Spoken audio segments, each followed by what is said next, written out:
Strategy ito eh. Strategy ito ngayon ng mga content creator. Nakakainis eh. Tama ba?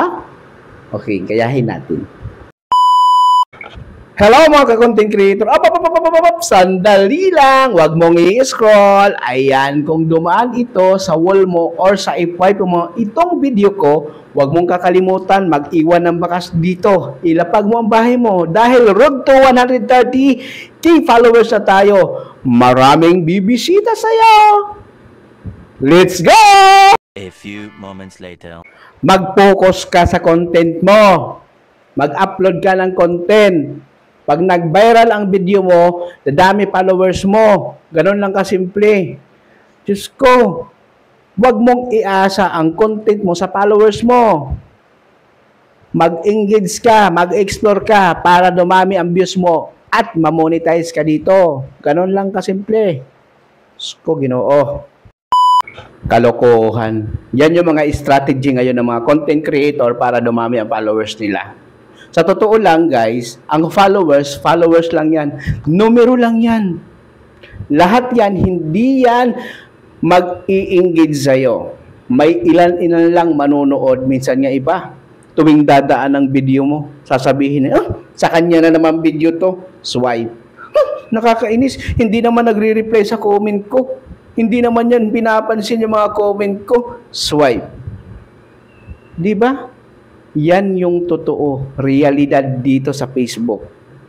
Di ba?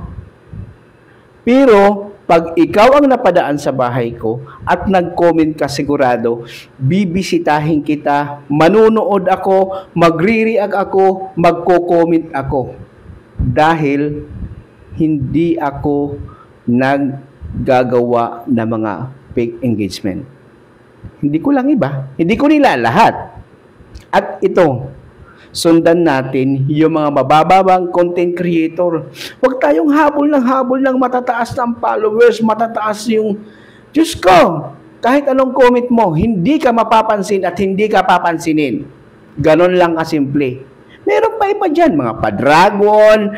Ayan, pag nag-iwan ka doon ng bagas, may dragon ka. Ayan. Diyos ko, naniniwala ka ba yan?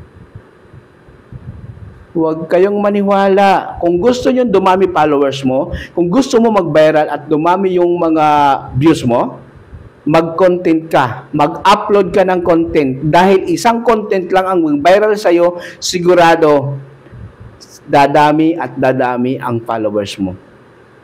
Kung monetize ka, syempre, tataas ang earnings mo.